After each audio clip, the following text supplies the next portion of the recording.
ಪ್ರೇಮಲೋಕದಿಂದ ತಂದ ಪ್ರೇಮದ ಸಂದೇಶ ಭೂಮಿಯಲ್ಲಿ ಹಾಡಿ ತಿಳಿಸೋಣ. ಪ್ರೀತಿ ಹಂಚೋಣ, ಆನಂದ ಪಡೆಯೋಣ, ಬನ್ನಿ ಪ್ರೇಮ ರಹಸ್ಯ ಹೇಳೋಣ. ಜೀವನವೆಂದರೆ ಪ್ರೀತಿ ಎನ್ನೋಣ, ಲೋಕದ ಸೃಷ್ಟಿಗೆ ಪ್ರೀತಿ ಕಾರಣ.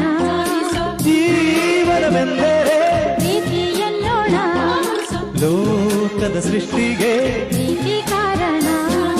ಪ್ರೇಮಲೋಕದಿಂದ ತಂದ ಪ್ರೇಮದ ಸಂದೇಶ.